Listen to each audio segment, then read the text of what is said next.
और मेरे प्यारे भाई बहन लोग, क्या हालचाल, कैसे हो आप सब एकदम बढ़िया। आई नो तुम लोग क्या सोच रहे हो। तुम लोग सोच रहे हो कि यार भैया हमें तो आपकी एनिमेशन वाली वीडियोस चाहिए थी, लेकिन आप तो औरों की तरह स्मार्ट बोर्ड पे पढ़ाने चले आ गए, बोरिंग लेक्चर लेने चले आ गए। नहीं नहीं नहीं नहीं नहीं नहीं, इस चैप्टर की एनिमेशन वीडियोस भी जरूर आएगी। हाँ, वो थोड़ा डिले होगा, इसीलिए तुम्हारा सिलेबस पीछे न रह जाए तो मैं यहाँ पर तुमको पढ़ाने चला आया हूँ। लेकिन यहाँ भी मैं तुमको एनिमेशन वाली पूरी वाइब दूंगा, टेंशन मत लो यार, क्योंकि भाई तो तुम्हारा वही है, स्टोरी टेलिंग का अंदाज वही रहेगा, फनी एकदम, बहुत ही मजा आ जाएगा। बोरिंग लेक्चर बिल्कुल भी नहीं करूंगा, ठीक है। तो चलो फटाफट कहानी को शुरू करते हैं। आज के हमारे चैप्टर का नाम है विटामिन एम, जिसको हम लोग विटामिन एम भी बोलते हैं, ठीक है। दोनों ही प्रोनाउंसिएशन सही है। इसमें मेनली 3 कैरेक्टर हैं, एक ही हमारा छुटकू, और ये छुटकू के टकला नाना जी, ठीक है, और एक छुटकू की माँ है जिनका नाम है विद्या। टकला नाना जी को जो है ना इस चैप्टर में ग्रैंडपा बोला गया है, ठीक है। तो दादाजी मत समझना, नाना जी हैं वो उसके।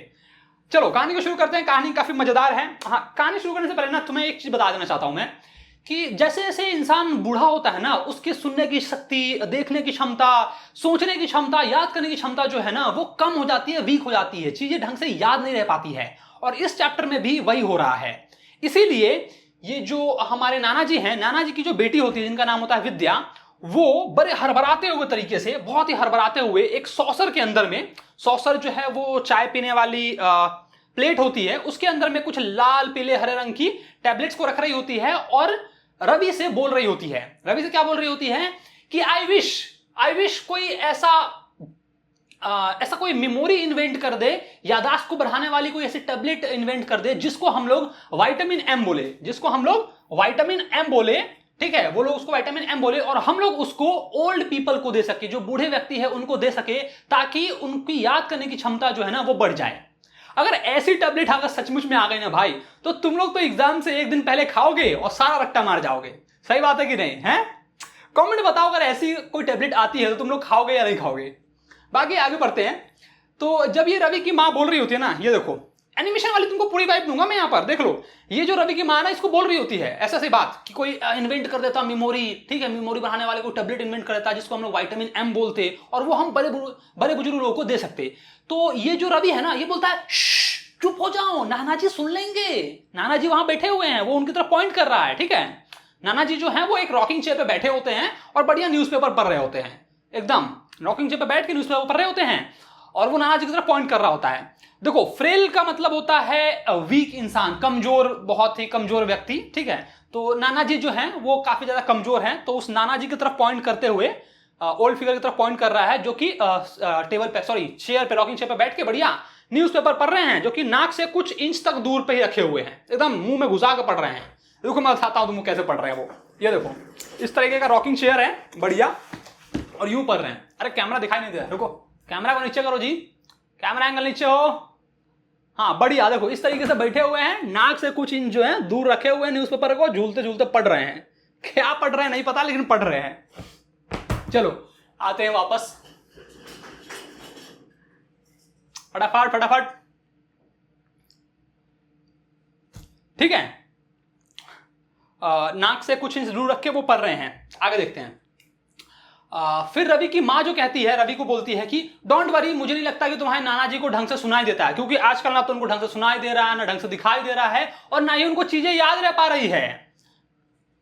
वो जो है ना ही ढंग से वो सुन पा रहे हैं, और ना ही ढंग से वो देख पा रहे हैं, इवन नॉट रिमेंबर भी नहीं, याद भी नहीं रख पा रहे हैं आजकल।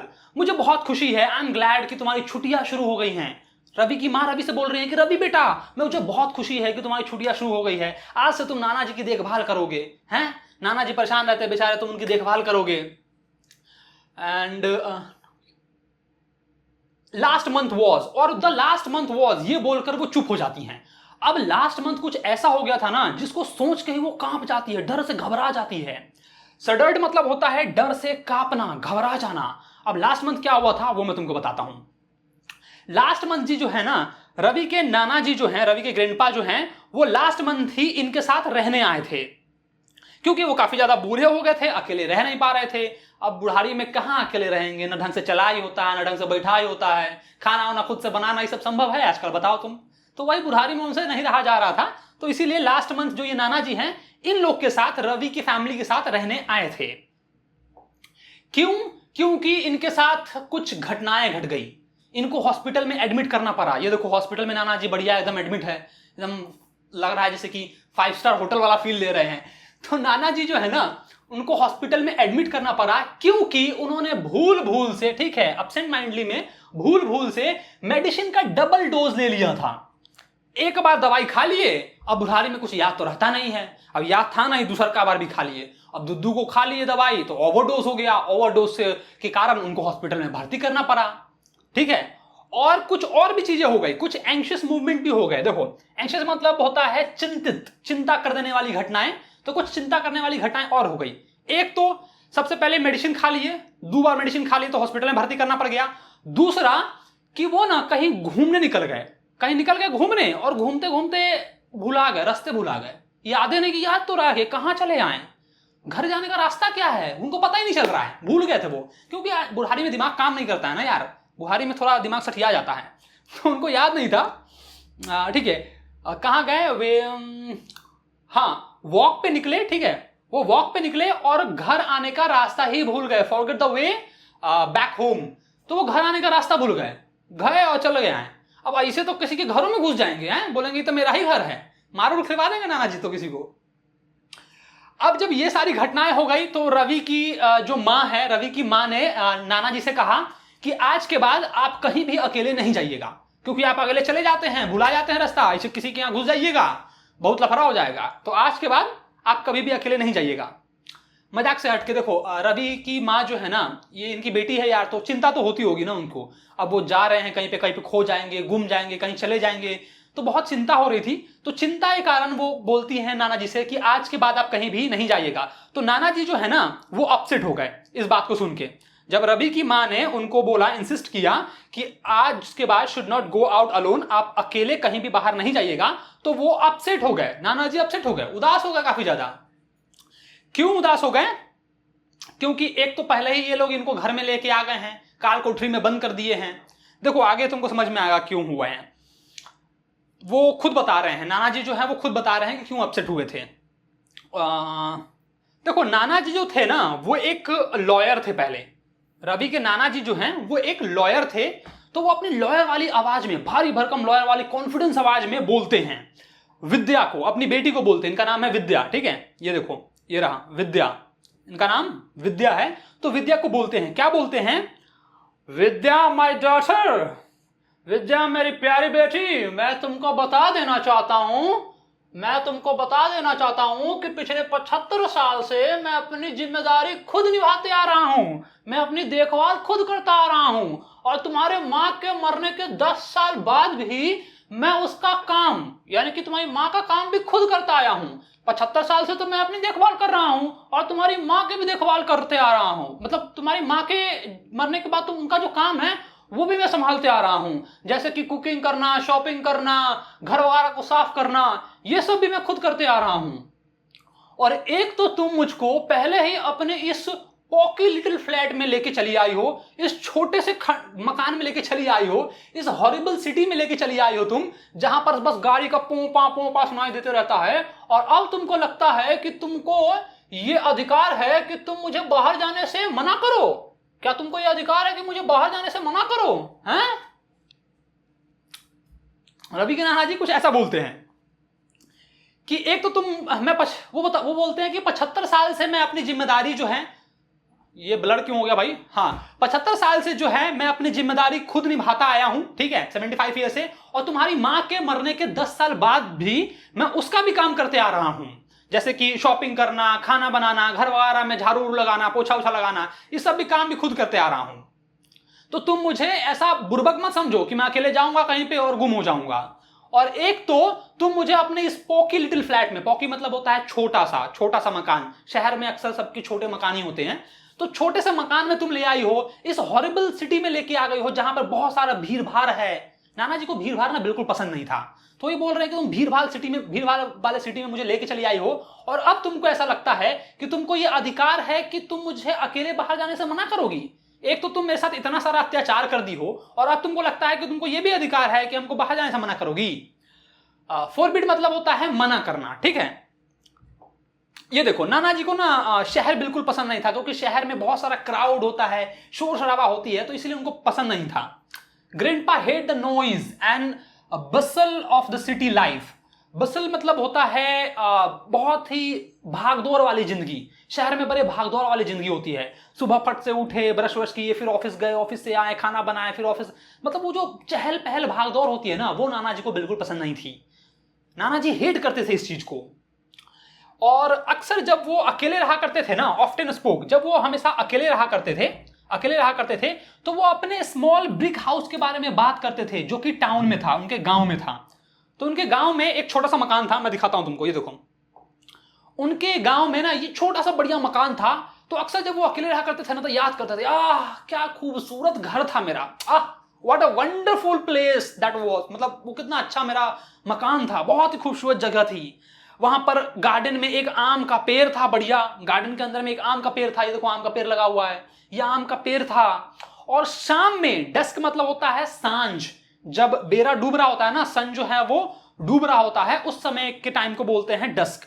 तो शाम के समय में इतनी शांति होती थी कि यहां तक कि एक पत्ता भी गिरता था तो उसकी भी आवाज मुझे सुनाई देती थी। You can even here a leaf fall, जो पत्ता गिर रहा है ना उसकी भी आवाज तुमको सुनाई देती, इतनी शांति थी। क्या शानदार घर था मेरा, बड़ा यादों में खोए रहते थे एकदम, क्या शानदार घर था। लेकिन इनके साथ ना एक कांड हो गया था। इनको क्यों आना पड़ा शहर, इसके पीछे भी एक रीजन है। देखो, एक तो वो दो चीजें मैंने बता दी थी कि अपना ढंग से ख्याल नहीं रख पा रहे थे, भूले भूले कहीं चले जाते थे, दवाई का डबल डोज ले लेते थे। और एक और कांड हो गया था इनके साथ। कांड क्या हो गया था कि कांड ये हो गया था ना कि एक दिन ग्रैंडपा जो है ना, शाम के टाइम, लेट इवनिंग, ठीक है, लेट इवनिंग, शाम के टाइम में पॉटरिंग कर रहे थे, मतलब कि इधर उधर का कुछ कुछ काम कर रहे थे, टहल रहे थे, पत्ता उत्ता इधर उधर साफ कर रहे होंगे, कुछ कुछ कर रहे थे, ठीक है, इधर उधर का काम करना होता है पॉटरिंग का मतलब। करते करते करते करते क्या हो गया कि उनका पैर स्लिप हो गया और वो गिर गए, उलट गए पट से। अब बेचारे उलट गए नाना जी। अब रात भर इनको यहीं पर रहना पड़ा, क्योंकि वहां पर कोई था नहीं जो इनकी देखभाल करे, कोई इनको उठा के घर में ले जाने वाला था नहीं। अब बेचारे बुढ़ारी में उलट गए, अब रात भर उनको ऐसे ही रहना पड़ा बेचारे को। बताओ, ये देखो, outside all night because there was no one at home to help him, कोई था ही नहीं उनके घर पे जो इनकी मदद करे। बेचारे रात भर ऐसे ही रह गए। ये 1 महीने पहले की बात है, ठीक है, that was a month ago. और उसी टाइम जब ये घटना घटी, तब रवि की मां जो है ना, रवि की जो मॉम है, उन्होंने उस टीनी ब्रिक हाउस को, इस टीनी ब्रिक हाउस में बढ़िया ताला लगा दिया। यह ताला लगा दिया इसमें, और ताला लगाने के बाद नाना जी को जो है अपने साथ रहने के लिए लेके चली आई।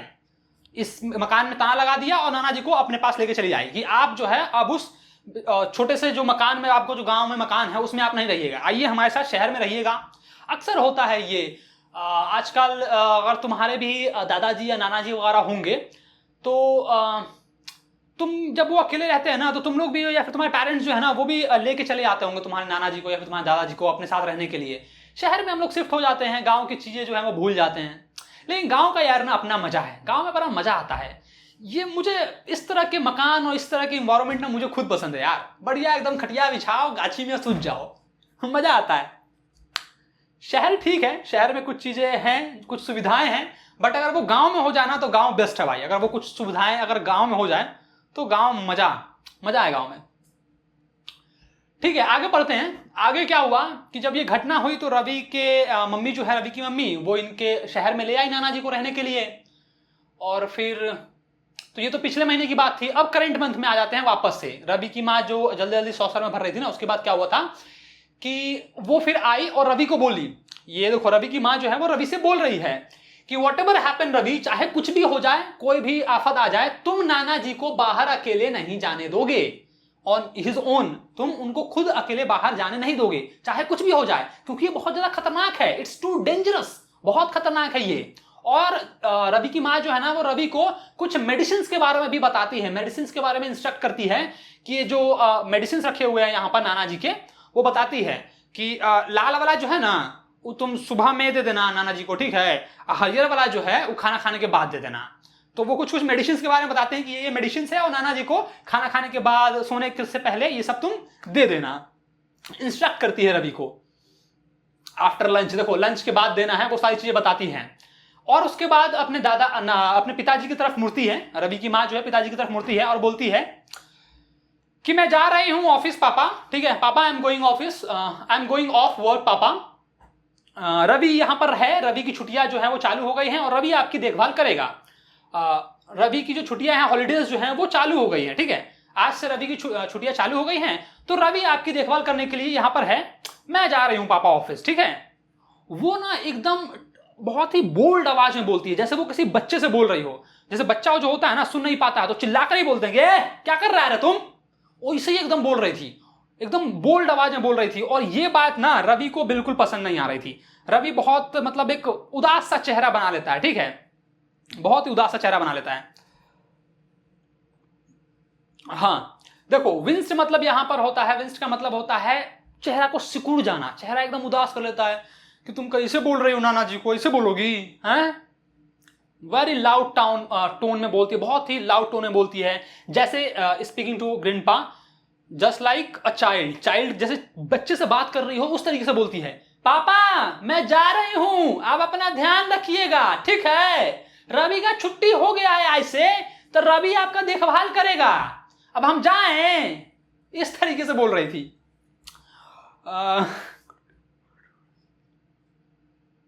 और लेकिन ग्रैंडपा क्या है, ग्रैंडपा जो है बढ़िया अपना एकदम चेयर पे बैठे हुए हैं, झुलवा झूल रहे हैं और पेपर को पढ़ रहे हैं, नो साइन डेट, और वो ऐसा कोई भी साइन नहीं दे रहे हैं कि मैंने तुम्हारी बात सुनी है, वो एकदम बढ़िया एकदम पेपर लिए हुए हैं, ऐसे ऐसे करके पढ़ रहे हैं बढ़िया एकदम। अब क्या पढ़ रहे हो तो भगवान जाने, लेकिन पढ़ रहे हैं और रवि की माँ को इग्नोर कर रहे हैं, रवि की माँ को इग्नोर कर रहे हैं, ऐसा उनको बता रहे हैं कि मैंने तुम्हारी बात कुछ भी नहीं सुनी, ठीक है, उनको ऐसा कोई साइन ही नहीं देते हैं कि हाँ मैं तुम्हारी बात सुन रही हूं, मतलब सुन रहा हूं। आगे देखते हैं, ठीक है, आगे जो है वो रवि की मां ने तो रवि को मेडिसिन के बारे में बता दिया कि नाना जी का ये मेडिसिन है, लंच के बाद दे देना। नाना जी से भी बोल दिया कि मैं जा रही हूं ऑफिस, अब अपना ध्यान रखिएगा, और रवि की छुट्टियां हो गई हैं, रवि आपका ध्यान रखेगा। तो रवि जो है ना वो अपनी मम्मी से बोलता है, मम्मी को प्रॉमिस करता है, ये वो प्रॉमिस कर रहा है कि डोंट वरी मम्मा, आप चिंता मत करो, मैं यहां पर हूं, नाना जी की देखभाल करूंगा, ठीक है, नाना जी जो है वो मेरे साथ घर पर बहुत ही अच्छे तरीके से रहेंगे, nana will be fine at home with मी।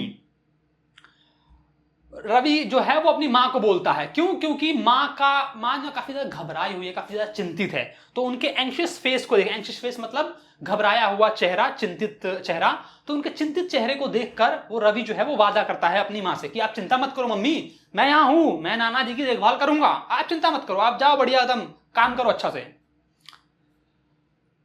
अगर आप लोगों को क्वेश्चन आंसर वगैरह चाहिए होगा, ठीक है, क्वेश्चन आंसर चाहिए तो एप्लीकेशन पे है, इसके क्वेश्चन आंसर्स भी हैं, एमसीक्यू भी हैं, फ्री ऑफ कॉस्ट है, तो आप लोग जाइए वहां पर आप देख सकते हो एमसीक्यू और क्वेश्चन आंसर्स।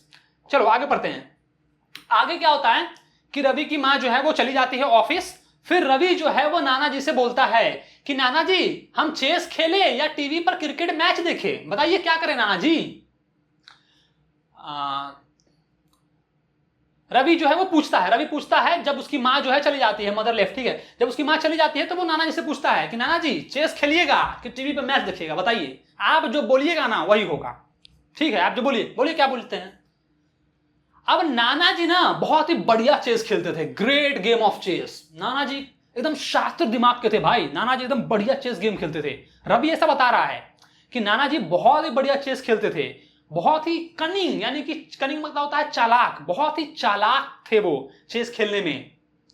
रवि की खुद की game, Ravi found that his own game had improved, उसकी खुद की गेम जो है ना वो नाना जी के साथ साथ खेलते खेलते इंप्रूव हो गई है। नाना जी जब चेस खेलते थे रवि के साथ तो रवि को सारी चीजें बताते रहते थे, कोई भी अगर वो मिस्टेक करता था तो रवि को बताते कि देखो तुम बेटा ऐसा गलती कर रहे हो, बोला था रवि बेटा तुम वही चाल चल रहे हो जो कार्पोव ने कंप्यूटर के अगेंस्ट में चला था, ठीक है, तुम यही गलती कर रहे हो जो कार्पोव ने किया था। और बोलते थे कि रवि बेटा तुम वही सेम मिस्टेक कर रहे हो जो बॉबी फिशर ने अपने हिस्टोरिक मैच में स्पार्की के हिस्टोरिक मैच में किया था, तुम सेम मिस्टेक कर रहे हो। रवि बेटा तुम सेम मिस्टेक कर रहे हो जो बॉबी फिशर ने किया था, तुम वही मिस्टेक कर रहे हो। जब भी चेस खेलते थे रवि के साथ तो नाना जी उसको बताते रहते थे कि तुम ये सारी गलतियां कर रहे हो, ऐसे नहीं बल्कि ऐसे करो, और इसी वजह से रवि का जो गेम है, चेस गेम है, वो काफी ज्यादा इंप्रूव हो गया था। आगे देखते हैं। आगे है कि हाँ, अब रवि सोचता है कि इस बुढ़ाऊ को अभी अभी जो मिला है उसका नाम तो याद नहीं रहता है, और ये हजारों चेस गेम कैसे याद रखता है।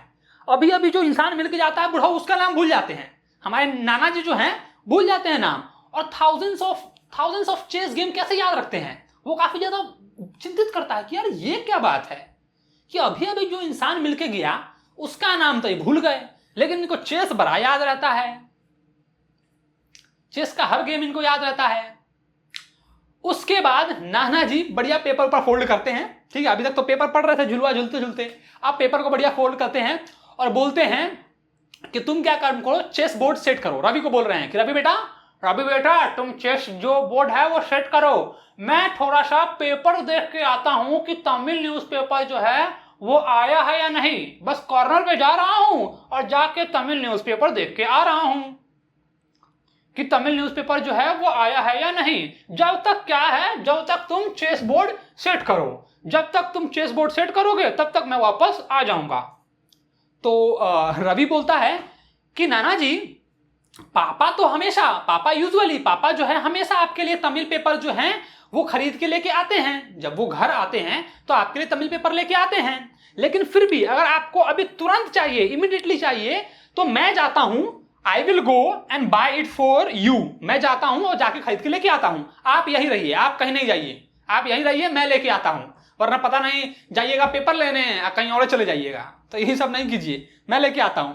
रवि उनको ऐसा ऑफर देता है, बट वो क्या है, वो मना कर देते हैं। वो बोलते हैं मुझे पूरा विश्वास है, आई होप, मुझे पूरा विश्वास है कि तुम अपनी माँ की तरह मुझे ट्रीट नहीं करोगे, नहीं एक बच्चे की तरह तुम मुझे ट्रीट नहीं करोगे। क्या उसने तुमसे बोला है ऐसा करने को? Has she told you not to let me go out my own? क्या तुम्हारी माँ ने ये तुमको बोला है कि मुझे खुद अकेले बाहर नहीं जाने देना चाहिए? हैं? बताओ, क्या तुम्हारी माँ ने मुझे एक प्रिजनर की तरह रखने के लिए बोला है? यहाँ पर ग्रैंडपा जो है ना बहुत ही सस्पिशियस तरीके से रवि की तरफ देखते हैं और बोलते हैं क्या तुम्हारी माँ ने ऐसा बोला है कि मुझे यहाँ पर कैदी बना कर रखो? क्या तुम्हारी माँ ने ऐसा बोला है कि मुझे बाहर जाने नहीं देना? देखो, जब इसकी माँ बोल रही थी, रवि की माँ जब बोल रही थी कि रवि बेटा बाहर मत जाने देना, तब तो बढ़िया न्यूज़पेपर पढ़ रहे थे, इग्नोर कर रहे थे वो। देखो यहाँ पे कहाँ गया, देखो जब ये रवि की माँ बोल रही थी कि इनको बाहर जाने मत देना, इनको बाहर जाने मत देना क्योंकि ये बहुत ज्यादा खतरनाक है, तब ये इग्नोर कर रहे थे उसको, और अभी बोल रहे हैं क्या तुम्हारी माँ ने ऐसा बोला है? क्या तुम्हारी माँ ने ऐसा करने के लिए बोला है तुमको? बोलो, क्या तुम्हारी माँ ने मुझे यहाँ पर कैद कर रखने के लिए बोला है? रवि काफी ज्यादा गिल्टी फील करता है जब रवि के नाना जैसा बोलते हैं, तो रवि जो है काफी ज्यादा गिल्टी फील करता है, और उस मोमेंट से निकलने के लिए वो बोलता है कि नहीं नहीं नाना जी, ऑफ कोर्स नॉट, नहीं नहीं नाना जी, मम्मी ने ऐसा कुछ भी नहीं बोला है, आपको एक बेबी की तरह ट्रीट करने के लिए मम्मी ने नहीं बोला है, और ना ही एक कैदी बनाकर रखने के लिए आपको बोला है, मम्मी ने ऐसा कुछ भी नहीं बोला है। गुड। फिर रवि के नाना बोलते हैं वाह बहुत बढ़िया, तब तो मैं अकेले जा सकता हूं, तब तो मेरे जाने से तुमको कोई भी ऑब्जेक्शन नहीं होगा। अगर तुम्हारी माँ ने ऐसा नहीं बोला है तो मेरे जाने से फिर तो तुमको कोई ऑब्जेक्शन नहीं होना चाहिए। Have no objection to my going out, मेरे बाहर जाने से तुमको कोई ऑब्जेक्शन नहीं होना चाहिए अगर तुम्हारी माँ ने ऐसा कुछ नहीं बोला है तो। रवि को बड़ा दुविधा में डाल दिए। पहले तो रवि से बोले कि क्या तुम्हारी माँ ने ऐसा बोला है क्या, तो रवि अब बेचारा गिल्ट महसूस करने लगा कि यार नाना जी तो सही बोल रहे हैं, बेचारे को ऐसे प्रिजनर की तरह तो ट्रीट नहीं कर सकते हैं, एक बच्चे की तरह ट्रीट नहीं कर सकते हैं। तो रवि एकदम गिल्टी फील करने लगता है। वो फिर बोलता है कि नहीं नहीं नाना जी, मम्मी ने ऐसा कुछ भी नहीं बोला है। तो नाना जी बड़े चालाकी के साथ बोलते हैं तब तो बहुत बढ़िया है, मेरे बाहर जाने से तुमको कोई ऑब्जेक्शन होना ही नहीं चाहिए, कोई दिक्कत नहीं होनी चाहिए। आगे क्या होता है कि नाना जी जो है बढ़िया अपना शाइनी ब्लैक कलर का मरोगनी वाला वो जो डंडा होता है ना, बढ़िया अपना वो डंडा लेते हैं, ठीक है, जिसके ऊपर जो है ब्रास का हैंडल लगा हुआ होता है। ये देखो, ये ब्रास का हैंडल लगा हुआ है और ईगल बना हुआ होता है, एंड ईगल शेप बना होता है।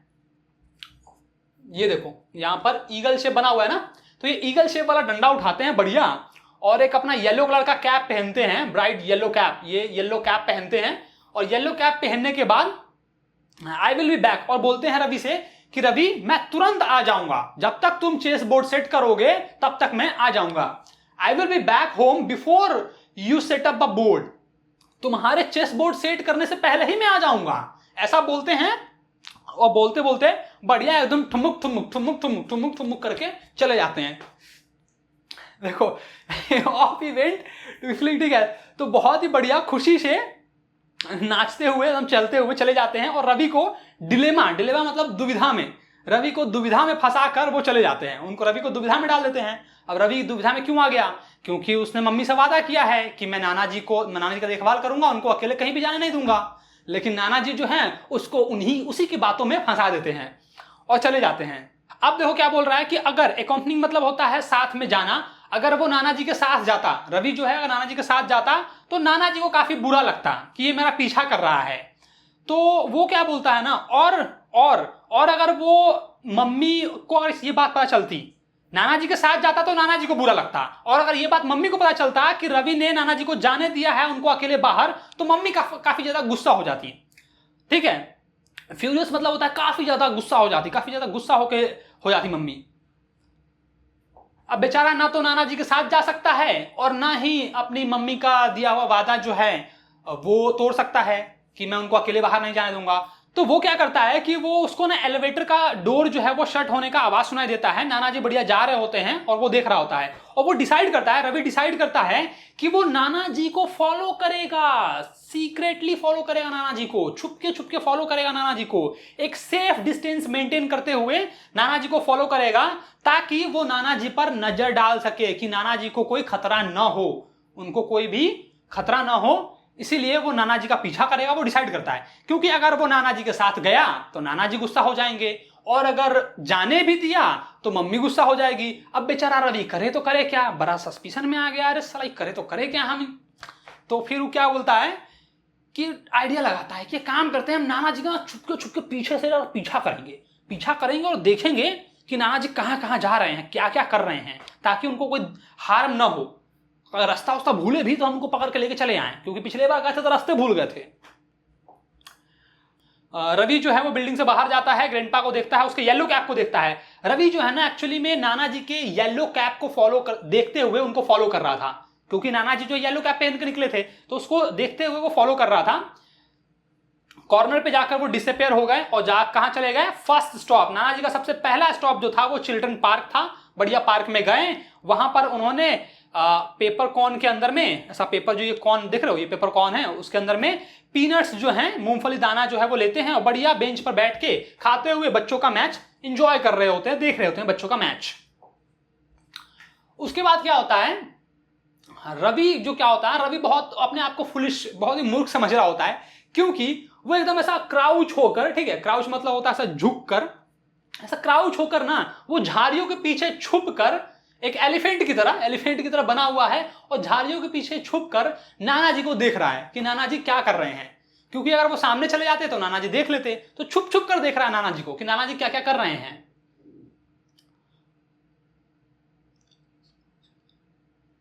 और वो और ज्यादा वो और ज्यादा अपने आप को फुलिश, अपने आप को मूर्ख समझने लगा जब एक बच्चा आया उसके सामने और बोलने लगा कि क्या तुम हाइड एंड सीक खेल रहे हो, क्या तुम छुपन छुपाई खेल रहे हो, मैं तुमको इससे बेहतर जगह छुपने की बता सकता हूं। ये देखो, ये बच्चा आ जाता है, झाड़ी के पीछे बेचारा अभी छुप के नाना जी को देख रहा होता है, ये बच्चा आता है, कहता है क्या तुम छुपन छुपाई खेल रहे हो, मैं तुमको इससे बेटर जगह बता सकता हूं छुपने की। तो रवि उसको बोलता है चुप चुप चुप, भाग यहां से, मेरे को छुपने थे, यहां पर मैं नाना जी को फॉलो कर रहा हूं। वो बोलता है चुप हो जाओ। तभी जैसे ही वो ऐसे ही बोलता है ना, वैसे ही क्या होता है कि एक शैडो, रवि के ऊपर एक शैडो आता है, एक परछाई आती है और एक वॉइस, बहुत ही बूम्ड वॉइस आती है, हाउ डेयर यू। वो बोलती है कि मेरे बच्चे को करने की तुम्हारी हिम्मत कैसे हुई, बहुत ही बोल्ड तरीके से बोलती है। वो कौन थी, वो जो थी उस बच्चे की मां थी। ये देखो, इस बच्चे की मां है, यहां पर इस बच्चे की मां है, और वो बोलती है तुम्हारी हिम्मत कैसे हुई मेरे बच्चे को करने की। तो रवि जो है उनको भी बोल देता है चुप रहिए, अरे चुप रहिए, नाना जी सुन लेंगे। तो वो और ज्यादा गुस्सा हो जाती है, और ज्यादा गुस्सा में बोलती है बदतमीज लड़के, तुम मुझे कर रहे हो, बदतमीज कहीं के। और बढ़िया अपना झटके में अम्ब्रेला उठाती है और वहां से चल देती है, उसकी बेइज्जती करते हुए, ठीक है। ह्यूमिलेशन मतलब होता है बेइज्जती करना, तो उसकी बेइज्जती करते कि बदतमीज लड़के बेइज्जती करते हुए वो वहां से अपना अम्ब्रेला लेकर चली जाती है। थ्रेटनिंग का मतलब होता है धमकी भरे अंदाज में, और ह्यूमिलेशन का मतलब होता है बेइज्जती। धमकी भरे अंदाज में उसकी बेइज्जती करते हुए वो वहां से चली जाती है, ठीक है। ओके, फिर क्या होता है कि ये बढ़िया एकदम रेंगते रेंगते बेंच के पीछे से छुपते छुपाते जो है ना, रवि जो है बेंच के पीछे से छुपते छुपाते नाना जी को फॉलो करता है और अपने आप को थैंक कहता है कि हे भगवान, भगवान का लाख लाख शुक्र है कि नाना जी जो है हमको नहीं देखे। भगवान का लाख लाख शुक्र करता है कि नाना जी जो है बिल्कुल हमको, नाना जी हैड नॉट, नाना जी ना तो सुना और ना ही मुझे देखा। उसके बाद आगे क्या होता है कि आगे नाना जी को दूसरा स्टॉप आता है। नाना जी का नेक्स्ट स्टॉप क्या होता है, एक टी स्टॉल। एक टी स्टॉल में बढ़िया जाते हैं, चुस्की लेके चाय पी रहे होते हैं एकदम, ये देख रहे हो, चुस्की लेके करके चाय पी रहे होते हैं बढ़िया। रवि उनको जो है एक बरगद के पेड़ के पीछे से, ठीक है, बड़े से बरगद के पेड़ के पीछे से छुप के देख रहा होता है। ये देखो रवि जो है बरगद के पेड़ के पीछे छुपे हुए हैं और नाना जी को देख रहा है कि नाना जी जो है वो चाय पी रहे हैं एकदम बढ़िया। और उसको ना काफी ज्यादा एम्बैरेस भी फील हो रहा था। रवि जो है वो पेड़ के पीछे छुपकर देख रहा था, तो उसको काफी ज्यादा एम्बैरेस फील हो रहा था, क्योंकि वहां पर जितने भी वेंडर्स थे, जो भी सामान बेचने वाले वेंडर्स थे, वो वहां पर बैठे हुए थे और उसको बहुत ही अजीब तरीके से देख रहे थे, बहुत ही अजीब तरीके से उसको देख रहे थे। तो वो काफी ज्यादा एम्बैरेस भी फील कर रहा था। ये सारे वेंडर्स जो है ना, ये सारे वेंडर्स इसको देख रहे थे और रवि बड़ा अजीब फील कर रहा था। उसके बाद क्या होता है कि एक लड़की, एक लेडी जो, देखो ये लेडी देख रहे हो ना, एक लेडी जो होती है ना, जो प्लास्टिक का कॉम बेच रही होती है, ठीक है, ये लेडी जो है वो प्लास्टिक का कॉम बेच रही है, कंघी बेच रही है। और कंघी बेचते वाली लेडी जो है वो बोलती है कि ये जो जगह है वो बुग्ड है। रवि जहां खड़ा था उसको बोलती है कि ये जगह बुग्ड है, यहां पे अपना सामान वामान मत लगाओ, ठेला वाला मत लगाओ, ये जगह हम पहले से बुक किए हुए हैं। बहुत ही एकदम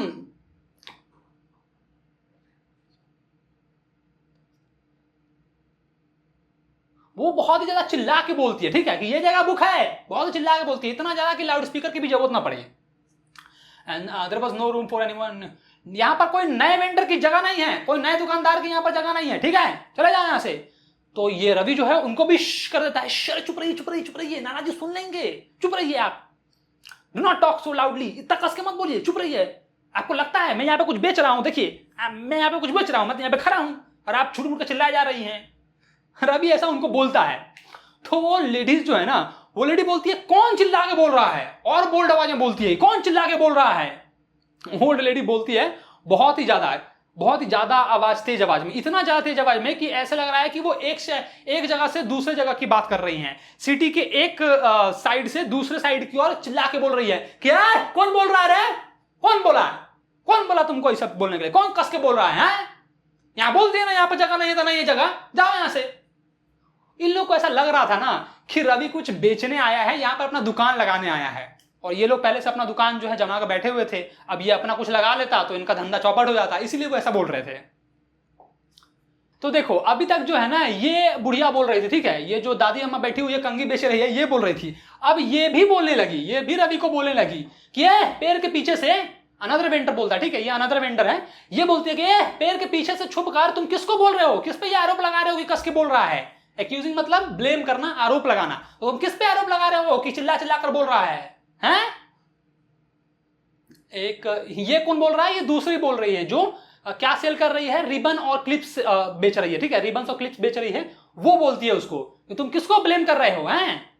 और वो भी ना वैसे ही औरत थी, वो भी चिल्लाकर बोलने वाली थी, उसको भी कभी पीते हो। यहां पे लिखा गया है कि सी टू वॉज दोज लकी, वो भी एक ऐसी लकी वुमेन थी जिसको कभी भी मेगाफोन का रिक्वायरमेंट नहीं था। मेगाफोन ऐसा होता है ना जिसमें आवाज को बढ़ा कर बोला जाता है, तो वो भी बड़े, मतलब कहने का मतलब ये है ना कि वो भी काफी ज्यादा चिल्ला के बोल रही थी, उसको भी कभी भी मेगाफोन का जरूरत नहीं पड़ा था। ऐसी लड़की थी, ऐसी औरत थी वो, तो वो भी बड़े चिल्ला के बोल रही थी तुम किसको ब्लेम कर रहे हो, किस पे आरोप लगा रहे हो, हैं? पेड़ के पीछे छुपे हुए हो और आरोप लगाते हो हमको।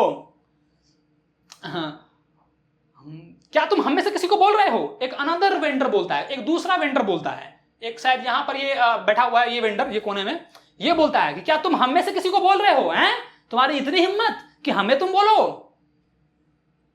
और फिर सारे लोगों ने रवि को घेर लिया, सारे लोग मिलकर रवि को घेर लेते हैं। अब रवि बेचारा क्या करे, अब लगा के कहीं मार उड़ खा जाएंगे तो बहुत गड़बड़ हो जाएगा, दादाजी का पीछा भी करना है अभी तो मारू नहीं खा इसलिए बोलता है रवि ऑल राइट मैं जा रहा हूँ, चिंता मत करो मैं जा रहा हूँ यहाँ से। ओ ऑल राइट मैं यहाँ से जा रहा हूँ। और फिर रवि जो है क्या है, तुरंत जो है वो डक मतलब होता है कि एकदम झटके से तुरंत से जाकर एक शाइनी सिल्वर कार के पीछे जो है ना वो छिप जाता है और उसके विंडो से नाना जी के ऊपर नजर गड़ाकर देख रहा था। उसके विंडो में से नाना जी को देख रहा था। ये देखो कार ही है, ये सिल्वर कार है। सिल्वर कार के पीछे से यहां पर खड़ा होगा, यहां से जो है वो नाना जी को देख रहा था रवि।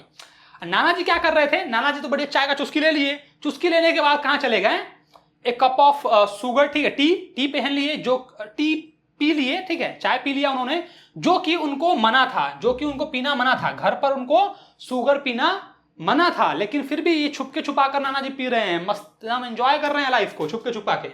उसके बाद क्या करते हैं कि 2 केला भी खा लेते हैं, जो कि ये भी बैन था, अनदर बैंड आइटम। नाना जी को केला खाना भी मना था घर पर, लेकिन वो चाय भी पी लिए, केला भी खा लिए और आइसक्रीम भी खा लेते हैं। आइसक्रीम भी खाना उनको मना था। मीठा हो सकता है नाना जी को डायबिटीज होगा इसलिए मीठा खाना उनको मना था, लेकिन नाना जी बढ़िया एकदम बाहर गए, न्यूज़पेपर के बहाने चाय पिया, केला खाया और अब आइसक्रीम खा रहे हैं।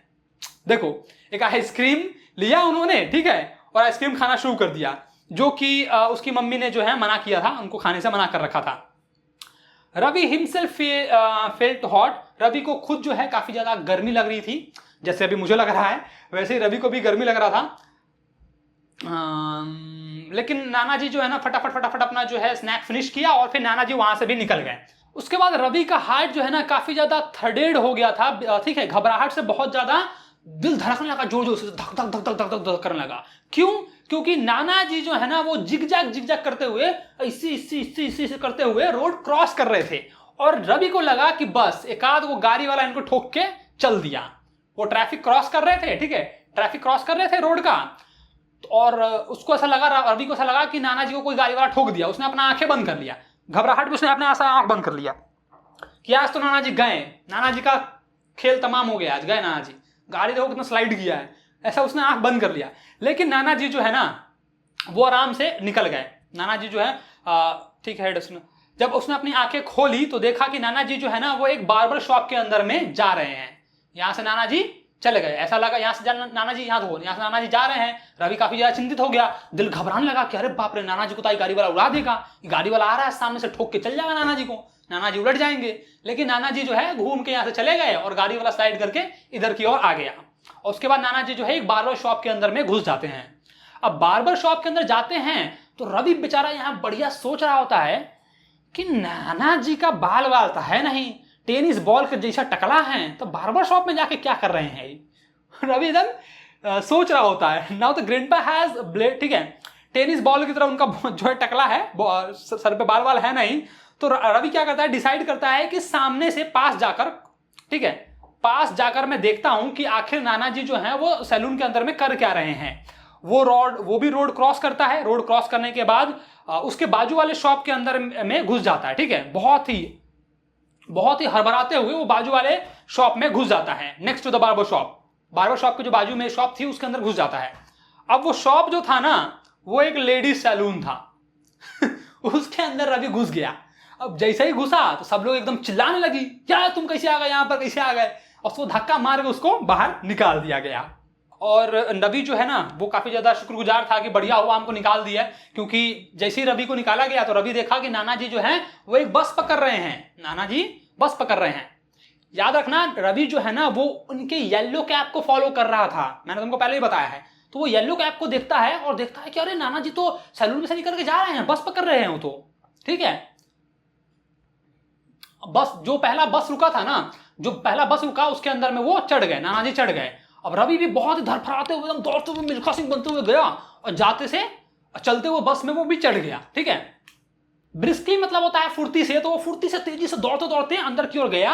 और डिटर्ड मतलब होता है जब तक कि बस वाला उनको रोक न दे, रोक देना। डिटर्ड मतलब होता है रोक देना। तो जब तक कि बस वाला उसको रोकता नहीं उतने देर में वो चढ़ गया, बहुत ही फुर्ती से फास्ट तरीके से गया और चढ़ गया, घुस गया उसके अंदर में। ये चीज जो है ना एक डिटेक्टिव को हो सकता था कि हैरान कर देती, लेकिन रवि को नहीं। उसके बाद रवि क्या है ना बहुत हाँफते हुए वहां पर जगह बनाता है, बस में जगह बनाता है, for a place in the bus, ठीक है, बस में जगह बनाता है और ग्रैंडपा को ढूंढने की कोशिश करता है, ग्रैंडपा कहाँ है। तो उसको ग्रैंडपा की टोपी दिखती है, ग्रैंडपा की येलो कैप उसको दिखती है somewhere in the front row में बैठे होते हैं बस के यहाँ पर फ्रंट में, ठीक है, यहाँ पर फ्रंट में बैठे हुए होते हैं नाना जी, और उसको नाना जी की टोपी दिखाई दे जाती है। बहुत ज्यादा गर्मी थी, तो गर्मी के कारण जो है नाना जी जो है ना अपना टोपी हटा देते हैं, नाना जी टेक ऑफ हिज कैप, ठीक है, नाना जी जो है वो अपनी टोपी जो है वो हटाते हैं, और जैसे ही टोपी हटाते हैं तो रवि जो है ना वो काफी ज्यादा अचंभित हो जाता है कि अरे ये क्या, नाना जी के सर पर ना बाल था, देखो नाना जी के सर पर जो था वो ग्रे कलर का हेयर था। अब रवि जो है वो काफी ज्यादा मतलब सस्पिशन में आ गया कि अरे नाना जी ने कहीं विक विक तो नहीं लगा लिया बार्बर के शॉप में, नाना जी तो एकदम टेनिस बॉल की तरह टकले थे, तो ये बाल कहां से आ गया, रवि एकदम सोचने लगा ये चीज, ठीक है। Surely grandpa could not have wick तो नहीं खरीद लिया, वही बोल रहा है कि ग्रैंडपा ने कहीं विक तो नहीं खरीद लिया है बार्बर शॉप के अंदर में। वो काफी ज्यादा अचंभित हो गया देखकर। ये देखो नाना जी यहां पर देखो, यहाँ फ्रंट रो पे बैठे हुए नाना जी, ठीक है। अब क्या होता है कि वो कंफर्म करने के लिए जाता है, ठीक है, कंफर्म करने के लिए जाता है, सामने से देखने के लिए जाता है, सामना करने के लिए, कन्फ्रंट मतलब होता है सामना करने, तो नाना जी का सामना करना चाहता है। अब वो जाकर देखना चाहता है कि नाना जी ही तो हैं, क्योंकि नाना जी के सर पे बाल है, नाना जी के सर पे बाल तो था नहीं, लेकिन ये जो टोपी उतारा है इस इंसान के सर पे बाल है, तो ये नाना जी ही है ना, कोई दूसरा इंसान तो नहीं है, ठीक है। तो वो कंफर्म करना चाहता था, ठीक है, सामने से देखना चाहता था, कन्फ्रंट मतलब होता है सामने से देखना, तो वो सामने से देखना चाहता था। तो वो जैसे ही सामने गया, सामने से आकर देखा उसने, तो देखा कि ये तो बिल्कुल ही अनजान इंसान है, टोटली स्ट्रेंज, ये तो कोई अनजान इंसान है, ये तो रवि के नाना जी है ही नहीं। लेकिन इसने भी सेम उसी तरीके से व्हाइट पैजामा पहन रखा है, शर्ट पहन रखा है, जैसा कि नाना जी पहना करते थे, जैसा नाना जी का स्टैंडर्ड अटायर है, जैसा नाना जी पहना करते थे, सेम उसी तरीके से उस व्यक्ति ने भी पहन रखा है, बढ़िया एकदम व्हाइट शर्ट पहन रखा है, पैजामा पहन रखा है, और टोपी भी वही है, टोपी भी वही है, देखो येलो कैप भी पहन रखा है, जस्ट लाइक ग्रैंडपा, ग्रैंडपा की तरह उसने सारे ड्रेसेस पहन रखे हैं और येलो कैप भी पहन रखा है। लेकिन ये नाना जी है नहीं, ये तो कोई और ही इंसान है, पता नहीं कौन है। उसने एक चीज और नोटिस की, रवि ने एक चीज और नोटिस क्या की कि कैप के ऊपर ना कॉफी स्ट्रेन, मतलब कॉफी का दाग लगा हुआ था कैप के ऊपर में, तो वो भी एग्जैक्टली सेम था, सेम ही, देखो जिस तरीके से कॉफी का दाग इसके नाना जी के कैप पर था, सेम इसके टोपी पे भी था। इसका मतलब ये होता है कि ये वही कैप है जो रवि के नाना जी ने पहन रखी थी, सेम कैप है, इट्स अ ग्रैंडपा कैप। वो बोलता है कि ये तो मेरे नाना जी की कैप है, आपके पास कैसे आ गई।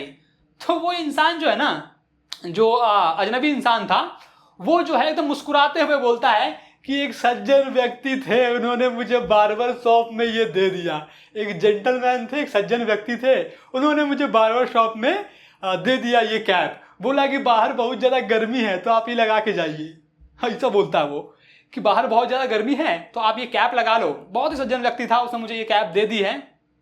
तो रवि फिर बोलता है कि हाँ ये तो बिल्कुल नाना जी जैसे हैं, नाना जी भी ऐसे ही हैं, दयालु हैं, काइंड नेचर के हैं और दूसरों की हमेशा मदद करते हैं, ये तो बिल्कुल नाना जी वाले लक्षण हैं, पक्का नाना जी होंगे, हमको चखमा देने के लिए सब किए हैं वो। इट वॉज टिपिकली ये ग्रैंडपा, ये हमेशा ग्रैंडपा की जैसी ही हैं, always generous, but where was grandpa. But वो बोलता है कि लेकिन नाना जी कहाँ हैं, ये व्यक्ति तो बिल्कुल नाना जी जैसा है, लेकिन नाना जी है कहाँ। फिर रवि जो है ना वो बार्बर शॉप पे जाता है कि कहीं नाना जी जो है वो बार्बर शॉप पे तो नहीं रह गए, कहीं वहीं तो नहीं रह गए। उसके बाद जो है वो चिल्ड्रन के पार्क में भी जाता है, लेकिन नाना जी जो थे ना वहां भी नहीं थे, चिल्ड्रन के पार्क में भी नहीं थे। अब रवि जो है वो काफी ज्यादा घबरा जाता है, फेंटिक मतलब होता है घबरा जाना, व्याकुल हो जाना, वो चिरम टेंशन में आ जाता है कि यार नाना जी गए कहाँ, मम्मी हमको जो है नाना जी का जिम्मेदारी दी थी, आज तो हमको मम्मी बहुत मार मारेगी, नाना जी का हमको चार्ज दी थी मम्मी, आज मम्मी हमको बहुत कूटेगी, सूतेगी आज हमको, बहुत ज्यादा वो घबरा जाता है, बहुत ज्यादा व्याकुल हो जाता है, ठीक है। उसके बाद क्या करता है, वो मम्मी को कॉल करता है, मम्मी को फोन भी करने की कोशिश करता है, लेकिन मम्मी से बात नहीं हो पाती है। वो अपने पापा को, फादर को भी टेलीफोन लगाता है, लेकिन पापा जो है ना बिजी थे, फादर वॉज बिजी, तो पापा का नंबर जो है वो बिजी आ रहा था, तो उनसे भी बात नहीं हो पाती है। अब बेचारा रवि जो है वो और ज्यादा घबरा जाता है, टेंशन में आ जाता है, यार बच्चा ही तो है, तो वो और ज्यादा टेंशन में आ जाता है। रवि जो है ना वो घबराया हुआ, शिक का मतलब होता है चिंतित, ठीक है, चिंता करते हुए वो घर की ओर वापस जाता है और सोचने लगता है कि दादाजी जो हैं, whether the grandfather would be able to find the, दादाजी अपना घर का रास्ता वापस याद तो रख पाएंगे ना, घर वापस आ तो जाएंगे ना, अगर वो कहीं भी होंगे तो वो घर वापस आ जाएंगे ना। इस चिंता में वो घर वापस लौट जाता है। रवि जो है, देखो रवि जो है वो घर पे वापस लौट रहा है चिंता में, काफी ज्यादा टेंशन में, बेचारे का ऐसे पसीना गिर रहा है, देखो बहुत ज्यादा टेंशन में है रवि। उसके बाद रवि को काफी ज्यादा डिलाइट फील करता है, काफी ज्यादा रिलीफ फील करता है जैसे ही वो गेट को ओपन करता है। ठीक है, जैसे ही वो गेट को ओपन करता है, डोर को ओपन करता है, तो वो काफी ज्यादा रिलीफ, बाप रे, आराम से शांति महसूस करता है। क्यों? क्योंकि दादाजी की फुसफुसाने की आवाज आ रही थी। ठीक है, वेर मतलब होता फुसफुसाना, और यहाँ पे फुसफुसाने की आवाज आ रही थी, उनके खर्राटे की आवाज आ रही थी उनके बेडरूम से, नाना जी के बेडरूम से उनके खर्राटे लेने की आवाज आ रही थी। नाना जी जो है ना, देखो नाना जी बढ़िया घर पे पहुंच जाते हैं, और घर पे पहुंचने के बाद बढ़िया एकदम लेटे हुए हैं, खर्राटा ले रहे हैं। रवि वहां बेचारा टेंशन में है कि नाना जी घर आएंगे कि नहीं आएंगे, लेकिन नाना जी पहले ही घर पे आके एकदम सो रहे हैं, खर्राटा ले रहे हैं बढ़िया एकदम, और रवि बेचारा टेंशन में था। रवि अपने नाना जी को देखकर काफी ज्यादा इमोशनल हो जाता है। वो घुटने के बल जो है ना बेड के पास जाके बैठ जाता है और अपने नाना जी को हक कर लेता है, अपना गाल उनके गाल से सटा लेता है और काफी ज्यादा इमोशनल हो जाता है। और उनके गालों पे जो झुर्रियां थी, नाना जी के गालों पे जो झुर्रियां थी, उनको देखता है। वो बताता है कि उनके गालों पर इतनी झुर्रियां थी जितना कि मैप में लाइंस नहीं होती है, उतनी ज्यादा झुर्रियां थी। देखो इसका मतलब होता है झुर्रियां। ठीक है, तो नाना जी के चेहरे पर झुर्रियां थी, काफी ज्यादा बुढ़े थे इसलिए ऐसा झुर्रियां दिखाई दे रही थी। और नाना जी में से ना स्मेल आ रही थी, किस चीज की आ रही थी? ऑइंटमेंट की और शेविंग क्रीम की जो है स्मेल आ रही थी नाना जी के यहाँ से, क्योंकि नाना जी जो है वो बार्बर शॉप पे गया था, तो बढ़िया एकदम शेविंग कराए होंगे, तो उसकी स्मेल आ रही थी। रवि ना काफी ज्यादा उस समय अफेक्शन, बहुत ज्यादा इमोशनल हो गया, नाना जी से ना प्यार करने लगा, काफी ज्यादा इमोशनल हो गया। हालांकि उसको गुस्सा आना चाहिए था, लेकिन गुस्सा नहीं आ रहा था। नाना जी मिल गया तो वो काफी ज्यादा इमोशनल हो गया। वो बोलते हैं ना कि भूला भटका इंसान घर वापस आ जाता है तो उसको गले लगा लेना चाहिए, तो वही वाली बात है कि वो गले लगा लेता है और हक कर लेता है नाना जी को। और ग्रैंडपा जो है वो आराम से सो रहे होते हैं, एकदम चैन की जिंदगी जी रहे होते हैं, एकदम सो रहे होते हैं बढ़िया एकदम। उनको कोई टेंशन ही नहीं है कि रवि क्या कर रहा है, उससे कोई फर्क नहीं है। रवि डिसाइड करता है कि वो दादाजी से कोई भी क्वेश्चन नहीं पूछेगा कि दादाजी आप कहाँ चले गए थे, आप नहीं मिल रहे थे, क्योंकि अगर वो क्वेश्चन पूछता तो रवि को बताना पड़ता कि मैं आपका पीछा कर रहा था, और अगर ये बात बताता रवि तो फिर नाना जी काफी ज्यादा नाराज हो जाते, गुस्सा हो जाते। इसलिए वो रवि डिसाइड करता है कि मैं नाना जी से कोई भी क्वेश्चन नहीं पूछूंगा, अगर मैंने पूछा तो मुझे ये रिवील करना पड़ेगा कि मैं जो है पूरे दिन इनको फॉलो कर रहा था, पूरे दिन उनको फॉलो कर रहा था, ये बात मुझे रिवील करनी पड़ेगी, तो इसलिए वो कुछ भी नहीं पूछेगा। इसने वो डिसाइड किया। उसके बाद क्या होता है कि शाम में रवि की माँ जो है ना वो घर में अंदर आती हैं। आते से ही सबसे पहले वो ये पूछती हैं, ऑफिस से जैसे ही वो आती हैं तो वो पूछती हैं कि आप लोगों ने आज दिन भर क्या किया, व्हाट डिड यू डू। ठीक है, आप लोगों ने क्या किया। रवि की माँ जो है वो ऑफिस से आते से ही पूछती है। तो नाना जी बोलते हैं, नाना जी एकदम बढ़िया एकदम बोलते हैं कि मेरा तो बहुत ही अच्छा सुबह था, I had a quite morning, मेरा तो एकदम बहुत ही शानदार दिन था, आज का दिन बहुत ही शानदार रहा। लेकिन मुझे रवि का नहीं पता, क्योंकि रवि तो जो है वो घर पे था ही नहीं। तुमने उसको मेरी जिम्मेदारी दी कि मेरी देखभाल करे, लेकिन रवि तो खुद ही घर पे नहीं था। देखो सेइंग क्या कि एट होम लुक एट, ठीक है, रवि जो है वो घर पे था ही नहीं। अब रवि बेचारा काफी ज्यादा कंफ्यूज हो जाता है और एम्बैरेस फील करता है। रवि बहुत ज्यादा कंफ्यूज हो जाता है कि नाना जी को कैसे पता कि हम घर पे नहीं थे, और काफी ज्यादा शर्मिंदगी भी महसूस करता है वो। ये देखो बेचारा शर्मिंदगी से मुंह लाल हो गया इसका, सबका प्यार में लाल होता है, इसका शर्मिंदगी में लाल हो गया है। तो बेचारा शर्मिंदा महसूस कर रहा था कि नाना जी की देखभाल में अच्छे से नहीं कर पाया इस वजह से। और फिर नाना जी के पास ना रवि के लिए एक और सरप्राइज था। Grandpa had another surprise for Ravi. Ravi के लिए एक और सरप्राइज था। क्या था वो? जो है ना रवि के लिए गिफ्ट लेके आते हैं। अब जैसे ही वो गिफ्ट दिखाते हैं, ये देखो गिफ्ट लेके बैठे हुए ना, जैसे ही गिफ्ट दिखाते हैं तो रवि की माँ जो है ना वो नाना जी से बोलती है कि पापा रवि का बर्थडे तो 3 महीने पहले ही चला गया, 3 महीने पहले ही रवि का बर्थडे चला गया, आप भूल गए क्या? आप भूल गए क्या रवि का बर्थडे? रवि का बर्थडे तो बहुत दिन पहले ही चला गया था। एकदम बेचैन होकर तुरंत फटदार तरीके से बोल दिया, तो तुरंत ही बोल दिया, कुछ सोचा समझा नहीं, तुरंत ही बोल दिया। तो नाना जी बोलते हैं कि शायद मेरी प्यारी बेटी दिव्या, लगता है तुम शायद भूल रही हो कि मैं अपने हर एक बच्चे को गिफ्ट देता हूं मैं अपने बर्थडे पे। वो बोलती हैं लगता है तुम भूल गई हो, हैव यू फॉरगेटन, क्या तुम भूल गई? बहुत ही सीरियस तरीके से बोलते हैं, एकदम देखो सीरियसली बोल रहे हैं। ठीक है, वेरी सीरियसली। ग्रैंडपा जो है वो काफी ज्यादा सीरियस होकर बोलते हैं कि तुम भूल गई कि मैं अपने बर्थडे पे अपने सारे बच्चों को गिफ्ट देता हूं, हैं?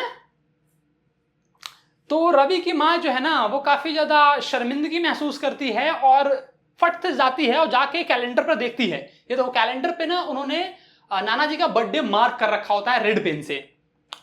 Just a minute, red pen से मैं तुमको दिखाता हूँ। ये देखो रेड से ना यहां मार्क किया हुआ होता है।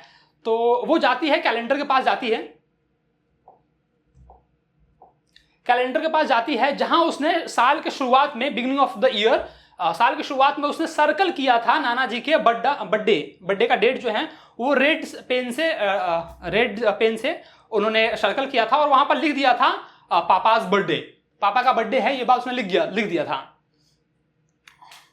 और नाना जी के पास जो है ना वो उसकी बेटी के लिए भी गिफ्ट था, यानी कि रवि के माँ के लिए भी गिफ्ट था और रवि के फादर के लिए भी गिफ्ट था। दोनों के लिए वो गिफ्ट लेके आए थे बिकॉज रवि के नाना जी जो हैं, यानी कि नाना जी जो हैं वो अभी भी इन दोनों को, रवि के पापा को और रवि के मम्मी को बच्चा ही मानते थे। अब ये चाहे भले कितने बड़े हो जाएं लेकिन इनके सामने तो बच्चे ही रहेंगे ना भाई। तो ये इन तीनों के लिए गिफ्ट लेके आते हैं। स्टार्टिंग में ऐसा लग रहा था कि रवि के नाना जी की याददाश्त कमजोर है, वो चीजें भूल जाते हैं, लेकिन अभी हमें पता चल रहा है कि रवि की नाना जी की याददाश्त बढ़िया है। इनकी याददाश्त, रवि की माता जी जो हैं विद्या, इनकी याददाश्त जो है वो कमजोर हो गई है, वो भूल गई। नाना जी का बर्थडे है आज, ये बात वो भूल गई। लेकिन नाना जी को बढ़िया याद था, वो सबके लिए गिफ्ट लेके आए थे, रवि के लिए भी लेके आए थे और इन दोनों के लिए भी लेके आए थे। उसके बाद क्या हुआ कि ग्रैंडपा जो है ना वो रवि के, जो नाना जी हैं वो रवि के पिता की तरफ मुड़ते हैं और रवि के पिता की तरफ मुड़ के बोलते हैं, लगता है मेरी प्यारी बेटी को विटामिन एम की जरूरत है, लगता है मेरी प्यारी बेटी को विटामिन एम की जरूरत है। बड़े शरारती ढंग से ऐसा बोलते हैं वो, क्योंकि ये विटामिन एम स्टार्टिंग में या इसकी मां ने, रवि की मां ने, विद्या ने ही बोला था कि काश कोई विटामिन एम इन्वेंट कर दे जो हम बड़े बुजुर्ग लोगों को दे सके ताकि उनकी याददाश्त जो है वो तेज हो जाए। तो अब याददाश्त इनकी कमजोर हो गई है मैडम जी की, तो इसलिए नाना जी बोलते हैं कि शायद मेरी बेटी को विटामिन एम की जरूरत है। वो रवि के फादर से ऐसा बोलते हैं जो अभी अभी रूम के अंदर आए थे, who had just walked into the room, जो अभी अभी रूम के अंदर प्रवेश किए थे। वैसे ही नाना जी बोलते हैं कि लगता है मेरी बेटी को विटामिन एम की जरूरत है। उसके बाद रवि की माँ जो है ना वो काफी ज्यादा शर्मिंदा हो जाती है, काफी ज्यादा शर्मिंदगी महसूस करने लगती है। रवि के पिता जो है वो काफी ज्यादा कंफ्यूज हो जाते हैं कि ये किसके बारे में बात कर रहे हैं, कौन सा विटामिन एम की बारे में बात कर रहे हैं। मैंने विटामिन सी सुना है, विटामिन डी सुना है, विटामिन सब चीज सुनी है, ई सुना है, बी सुना है, B12 सुना है, ये विटामिन एम कौन सी बला है भाई, इसके बारे में तो मैंने सुना ही नहीं है। वो काफी ज्यादा कंफ्यूज होते हैं क्योंकि उनको नहीं पता है, सारा खेल तो इन तीनों के बीच में हुआ था ना भाई। उसके बाद रवि क्या है वो अपना गिफ्ट जो है वो खोलता है, अनबॉक्स करता है, ठीक है, अनरैप करता है। और उसमें एक बुक होती है, the best detective book. Book का नाम होता है the best detective book, sorry book का नाम होता है द बेस्ट डिटेक्टिव स्टोरीज, ठीक है। द बेस्ट डिटेक्टिव स्टोरीज वाली एक बुक होती है, ये देखो बुक, ये उसको मिलती है। फिर रवि के जो नाना जी होते हैं ना वो रवि से कहते हैं कि रवि तुम इसमें से बहुत सारी स्टोरीज पिक कर सकते हो, बहुत सारे गुड टिप्स ले सकते हो, बहुत सारे टिप्स ले सकते हो, how to be detective, detective बनने की बहुत सारी टिप्स ले सकते हो इसमें से, ठीक है। इस बुक में से बहुत सारी टिप्स तुम ले सकते हो कि कैसे डिटेक्टिव बनना चाहिए, हाउ टू अवॉइड गेटिंग फूल, मूर्ख बनने से, जब तुम किसी का पीछा कर रहे हो तो मूर्ख बनने से कैसे बचा जाए, इसका तुम टिप ले सकते हो। ट्रेनिंग मतलब होता है फॉलो करना, किसी का पीछा करना, सीक्रेटली पीछा करना, ठीक है, जासूसी करना, वो होता है। तो तुम जब किसी के जासूसी कर रहे हो उससे कैसे बचा जाए इसकी तुम टिप्स ले सकते हो। रवि के नाना जी ने ना रवि को चकमा दे दिया था, बढ़िया अपना कैप जो है वो दूसरे इंसान को दे दिया और रवि को बस में भेज दिया और ये यहाँ पे घर पे चले आए थे। तो वो उसी के बारे में बात कर रहे हैं, उसी के बारे में उसको रवि को बता रहे हैं कि तुम एक अच्छे जासूस नहीं हो, तुम इस बुक में से कुछ टिप्स लो यार, टिप्स लो तब जाके मेरी जासूसी करना तुम, ठीक है। वो बहुत ही शरारती ढंग से ऐसा बोलते हैं और बहुत ही गंभीर तरीके से बोलते हैं, ठीक है। आगे क्या होता है, रवि के पिता बोलते हैं, फिर रवि के पिता बोलते हैं कि मुझे नहीं लगता है, आई डू नॉट थिंक कि रवि जो है एक डिटेक्टिव बनना चाहते हैं। रवि क्या तुम डिटेक्टिव बनना चाहते हो रवि, वो ऐसा पूछते हैं और रवि के नाम से बोल रहे हैं मुझे नहीं लगता कि रवि जो है वो डिटेक्टिव बनना चाहता है, ना ऐसा कोई ऐसा ख्याल नहीं है उसका। तो रवि बोलता है कि मैंने अभी तक डिसाइड नहीं किया है, I have not decided yet, मैंने अभी तक डिसाइड नहीं किया है कि मैं एक जासूस बनूंगा या नहीं बनूंगा। एक्चुअली में रवि तो ये डिसाइड करने में बिजी था, रवि ये डिसाइड करने में बिजी था कि नाना जी की आंखों में जो ये शरारत है ये इनोसेंट वाला है, ये जो शरारत है नाना जी की आंखों में ये मासूमियत वाला है या चालाक वाला है, क्या है नाना जी की आंखों में ये आंखों की चमक, ये काफी ज्यादा मासूमियत में बोल रहे हैं कि चालाकी में बोल रहे हैं। वो ये डिसाइड करने में लगा हुआ था, क्योंकि यार उसको सारा खेल पता था कि मैं नाना जी का पीछा कर रहा था और नाना जी ने कैसे मुझे बेवकूफ बनाया। तो वही ये सोच रहा है कि ये कोई कोइंसिडेंस है कि नाना जी ने मुझे बेस्ट डिटेक्टिव का बुक दिया और बोला मुझे कि तुम डिटेक्टिव की कुछ गुड टिप्स यहां से ले सकते हो। ये कोइंसिडेंस है कि नाना जी जानबूझ के ऐसा बोल रहे हैं शरारत में। वो ये डिसाइड करने में लगा हुआ था। ये देखो बढ़िया एकदम देख रहा है नाना जी, सारा ये लोग। नाना जी ने बहुत प्यार से इसको मूर्ख बनाया भाई, बहुत ही प्यार से मूर्ख बनाया। अपना टोपी दे दिया किसी और को और मूर्ख बना दिया। सब लोग बोलते रहे कि नाना जी की याददाश्त कमजोर है, नाना जी को ढंग से चीजें याद नहीं रहती हैं, घर का रास्ता भूल जाते हैं, लेकिन नाना जी ने तो रवि को ही मूर्ख बना दिया और घर पे वापस भी आ गए और बढ़िया सो रहे थे। बस यार यहीं पर हो गई आपकी ये कहानी खत्म। बहुत ही मजेदार कहानी थी यार, मजा आया आप लोग को कैसे नाना जी ने मूर्ख बनाया है। बाकी अगर इसका क्वेश्चन आंसर चाहिए ना आपको, तो क्वेश्चन आंसर जो है वो हमारे एप्लीकेशन पे मिल जाएगा आरके की लाइंस पर, फ्री ऑफ कॉस्ट है, ठीक है। आप जाना असाइनमेंट सेक्शन के अंदर में, वहां पे आपको क्वेश्चन आंसर मिल जाएगा। इस क्विज वाले सेक्शन में जाना, वहां पर आपको एमसीक्यू मिल जाएगा, वो भी फ्री ऑफ कॉस्ट कर दिया है आपके लिए, तो एमसीक्यू भी आप दे लेना, ठीक है।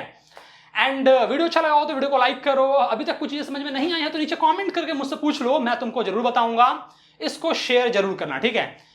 और बाकी अगर ये पीपीटी चाहिए तो मैं टेलीग्राम पे दे दूंगा, तो पीपीटी तुम टेलीग्राम से ले लेना। इंस्टाग्राम पे फॉलो कर लो, जो कि है इंस्टाग्राम पे हमारा आईडी है आरके की लाइंस के नाम से, तो उसको तुम फॉलो कर लो, ठीक है। और एक चीज जाते जाते मुझे बताओ, वीडियो कैसा लगा यार, वीडियो में मजा आया, इंटरेस्टिंग थी, ऐसी और वीडियोस मुझे बनानी चाहिए या नहीं है। और अगर तुम्हें विटामिन एम मिलती तो तुम क्या करते, लेते? मुझे तो लगता है सारे बच्चे ये बोलते कि यार काश सर कोई ऐसा विटामिन एम होता ना तो मैं जरूर लेता, एग्जाम से पहले एक गोली खाता बढ़िया और एक रात में रट्टा मार के चला जाता, सारा लिख के आता, टॉप कर जाता। चलो फिर ठीक है भाई लोग, bye bye, love you, take care.